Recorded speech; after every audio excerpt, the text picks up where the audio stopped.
Hey, everybody. Welcome back to Hanging Out with Successful Bar Exam Takers. Today, I'm talking to one of my very favorite people, and he has a story that I really wanted him to share with you because it's just inspiring and exciting. Chris, welcome to the show. And can you share your good news with everybody? I passed the BA bar, the July 2025 BA bar, And what was your score? 285. 285. Now, folks, 285 is a killer score, but wasn't always that way. You've taken the exam a few times. You have come agonizingly close to the score you needed. Oh, yeah. I've missed by one. That's not a lot of fun. It's a real kick in the teeth to come that close and then not succeed and get that initial letter that doesn't start with congratulations, but starts with, we regret to inform you. You just know in that moment that you got a lot of work ahead of you. So those that might be watching this that have been there, they're not the only ones. And that's when I found Celebration Bar Review. So, one of the reasons I wanted you to tell your story, Chris, is that you got a score that was high enough to get admitted in a lot of places before this last exam.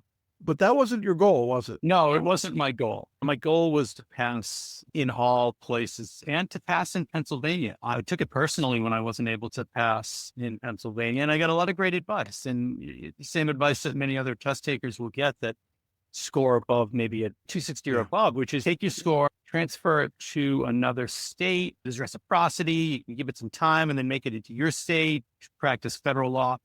And all of those are great. It's great advice for certain people and it makes sense for certain people. For me, it did not make sense because I was not going to let Pennsylvania beat me. And that's how I felt. I know where I want to be. Could I do it a different way? Yeah. But in my instance, and there are, I'm sure others that feel that way, knew where I wanted to be. I also knew what I wanted to do with the test. I wasn't satisfied personally with a 260 in a state that wanted 270. I needed to say, I'm not going to accept anything less than a score that allows me to transport it to any UBE state. And I have so much respect for you because of that. The easier way out would have been to just take the win and walk away. But you didn't want that. You were determined to get the score you needed. Now, the score you've got today, you can go anywhere in the country. I mean, it'll accept the UBE score. So that is an amazing number. But when you're so close, I think it's like a couple of points away.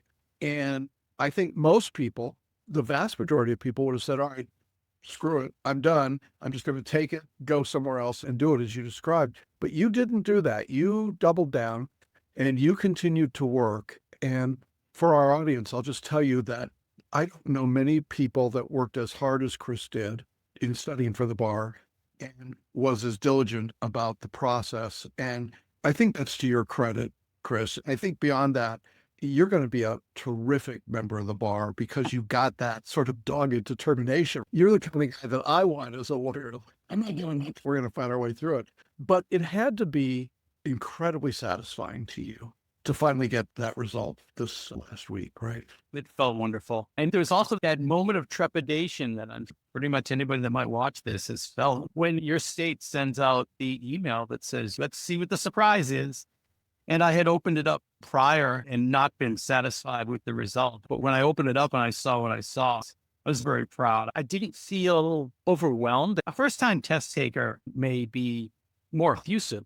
In my case, it was like, hey, man, I know what it feels like to fail. I know what it feels like to open this up and be like, oh, man, how do I explain this to somebody I wanted to work with, explain to somebody I was going to start a business with, legal business. You just fill in the blanks. And when I opened it up this time, I wouldn't say road weary, but I wasn't necessarily road weary. I had a warned in pattern as to what it felt like not to do it. And I thought about that before I pressed that button and opened up that email, Jackson. I said to myself, you know what it feels like to fail.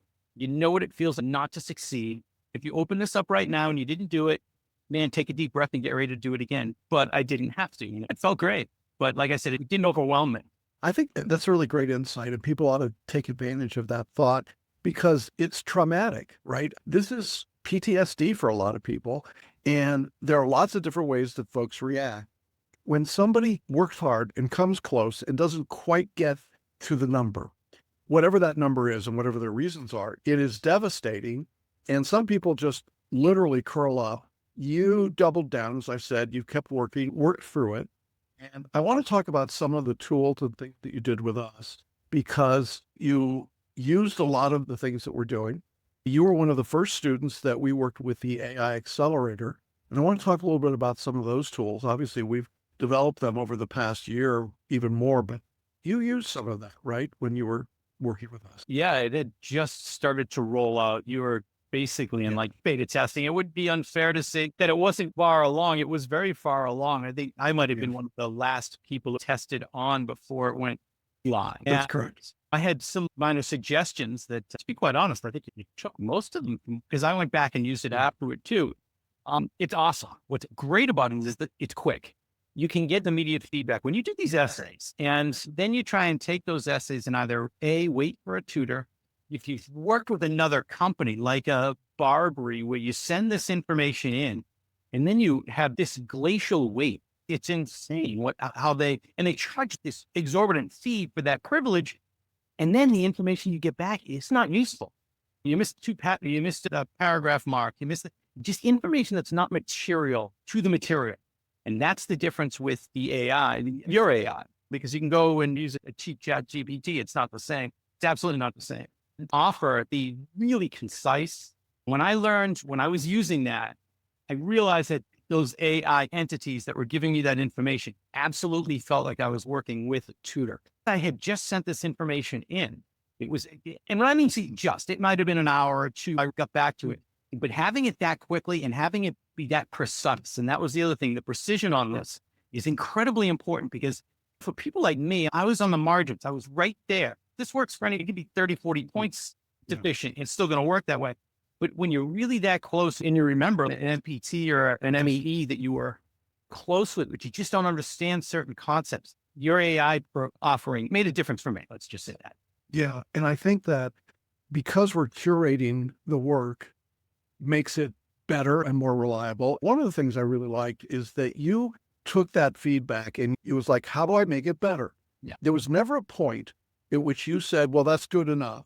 You wanted to improve. It was constant improvement, whether it was an MPT, your MBEs, or the essays. I think attitude, that philosophy is what a student should bring to this, right? It's easy to become fatigued and to just kind of say, I'm just going to kick back a little bit, particularly when you've already had a score that's good enough to get you admitted somewhere. And yet, ladies and gentlemen, Chris didn't do that, right? You continued to say, push me. How do I make this better? How do I make this better? And I love that as a teacher to have a student that says, okay, I understand this is good enough, but I want to make it better than good enough. Was that always been your philosophy, always been your approach, or was it something that you developed somewhere along the way?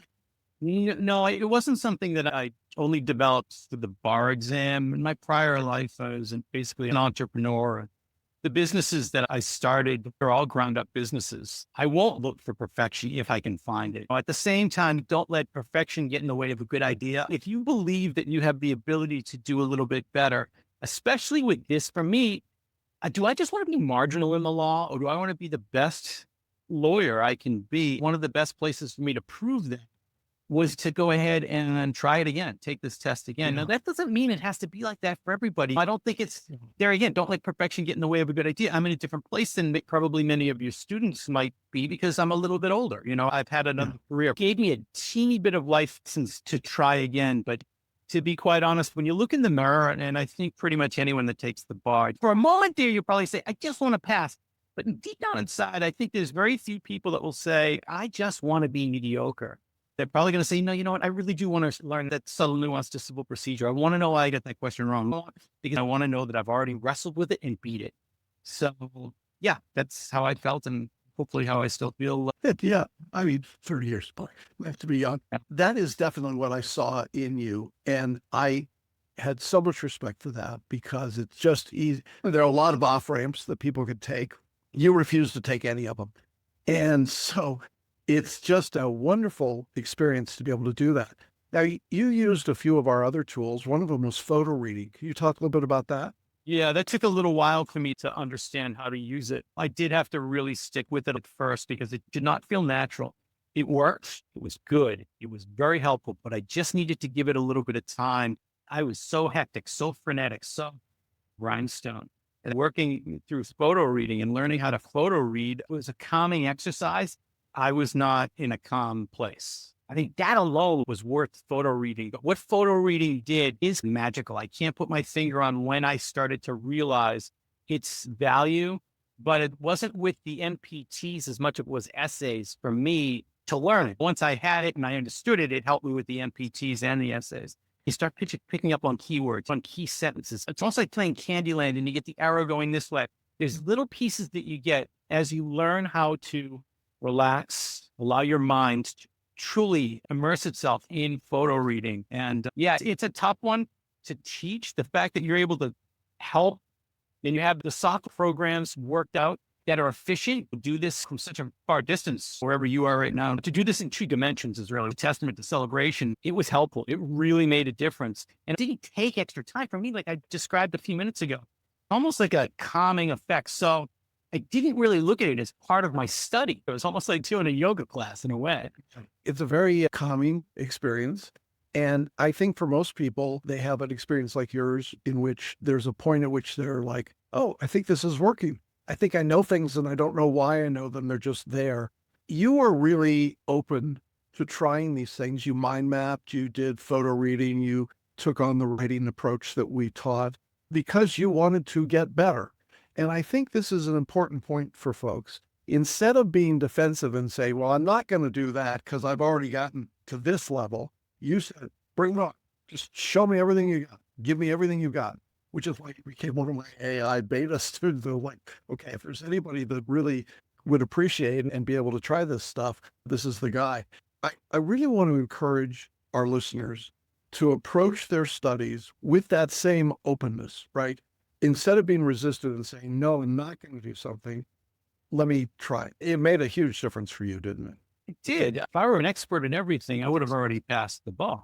I'm a decent writer. My MBE scores weren't terrible, but you know what? I wasn't there. I just think closing yourself off to thinking you already have the answers. You wouldn't be here if you did already have the answers. And if there's options in front of you and you can exercise those options, it doesn't mean that you have to stick with them if you don't feel it's a way to learn for you. For some people, a mind map just doesn't work for them. Mind mapping was okay for me. It wasn't my best way of learning, but I'm glad I did it because I can still see parts of it in my head. I'll always see if I get Alzheimer's, I'll probably have this. It's still in my head, but you try it all, try everything out. At least give it an effort. And if it's not for you, there's no harm, no foul. You should, if you're starting 2 weeks before the test, you don't have time for anything. But if you're starting this, and hopefully people can start at least, I think 3 months is really necessary. You can go, some people can do it a little bit quicker, but if you really want to immerse and have a little bit of time to mess around with things, I would take the opportunity and just see if it works for you. If it doesn't, at least you know it doesn't and you can move on. Yeah, I think that's right. And I think the other part of this is you were talking, I was thinking about the balance, right? You studied super hard. You were diligent. I know you got up every day, you studied, you worked, you were on a schedule, but you also took some time off. You had some ski trip, you did some other things because it was important to keep that balance. You would learn that if you were entirely caught up in your study, that wasn't good for you. I think of with what you just said, and everybody that might be watching, think in your mind's eye, think of this flat stone that you just threw across a pond. That's what you can become if you try and spend too much time with loss. You start to bounce off. You can't immerse yourself in the work. My problem wasn't necessarily whether or not I would have the gumption or the drive to do it. My question was, would I get off the carousel so I'd stop spinning in my head metaphorically? And actually, sometimes, but it's important. And people are different. Everybody's different. Some people, it doesn't take them much to get off of they can walk away very easily. They need to be corralled in. But there are people that don't need to be corralled. They actually need to be told to get off the ride because there is that law of diminishing returns. And you can reach it with your studies. Sometimes it's really healthy. And it was for me. I remember we had a meeting, you and I, and we didn't meet terribly often. I think we only met maybe twice a month. It wasn't a ton, but it was enough for me to gain some insight. I remember I called you and said, hey, man, I ain't going to be around. I'm going out west. I got to go skiing. I just got to clear my head. It was the best thing for me. It really was. But yeah, knowing yourself. And that, I guess that's the point I'm trying to get to, is really knowing how you study, where you are in your studies. You might not be where you want to be. You might need the night off. You might need the day off. And maybe it's just an hour, but it might be more than that. Let what you heard sit, let it gestate, let it Honestly, there is no value add to photo reading if you don't do that. And throughout my study life, it's important to realize where you are in your head and what you might need for downtime. Yeah, I think that's really important. And I think knowing yourself, knowing what you need is a big part of this. It's certainly a maturity question. And I had no doubt when I first started working with you, you were very clear on what you need and how you were going to approach this and what the work was. I wish everybody had that kind of clarity. I think for some people it comes in the process, but I think it's really nice that you had it going in. So, what's the future for you? What's next for you? I'm starting a law firm here in Pittsburgh. I'll be doing a few clients waiting around in the wings. It's an opportunity to work for some friends that have law firms in the city, but it's not for me. I really want to get in there. What I've done is I've reached out to the important lawyers that I want to work with going forward to make sure that if I run into a jam, they're there to help me. I'm going to basically be running my own firm, doing business work.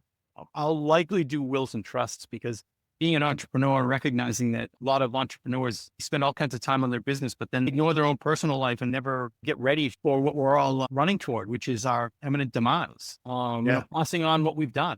And that makes, I never thought that wills and trusts would be something I'd be interested in. I find it really interesting, very powerful and very helpful. It allows me to continue to help people with their businesses. That's really what I will do with my degree and my newly minted license. I love seeing you smile when you say that, my friend. That's worth everything. When I got the news that you had passed, I did my old guy happy dance because it was a moment of real joy for me. I'm very honored that we could be part of your journey and assist you in a small way to the success that you've had. And I don't have any doubt that you're going to be massively successful, whatever you choose to do in private practice or in working with others. You're just that guy. I'm really delighted that we could share your story with people. I think it will inspire others. I imagine there's some people that are going to be watching this, Chris, that are going to be saying, well, I'm kind of in that same spot. I've come close. I haven't quite made it. I'm really kind of discouraged. I'm not sure what to do. What would you say to that person if you could talk to them directly? If they took the test and they're satisfied with their effort, then that's great. But if they're even watching this, if they've gone to your website, then they're not satisfied. And if you're not satisfied, then do it again. Just do it again. We wouldn't be having this conversation if I hadn't decided to do it again. I don't think it's by accident that I passed after using your model and the information from your product. I would tell anybody that's on the fence, you're not on the fence. You know what you want to do. You're worried about the effort you got to put into it, but you're not on the fence. You want to do it because if and when you pass, even if it's not the next one, but it probably will be. If you go through this process with this, you're likely going to get where you want to go. Don't wait. Just go do it. And we should put you up on the stage instead of me. Hey, thanks again. I appreciate it, Chris. I want to offer on behalf of our entire staff our congratulations to you, who we're going to watch to see all the great things you're going to do. And I know you're going to make a big difference. To our audience, I hope this has been inspiring, insightful, and instructive. Chris dropped some gems here today, things that I think really make a difference. We appreciate that. Look forward to coming back with more guests. But for now, we're going to say goodbye. And again, thank you and congratulations, Chris. Jackson, thank you. Thank you for everything you did to help me. It was immeasurable. Thank you.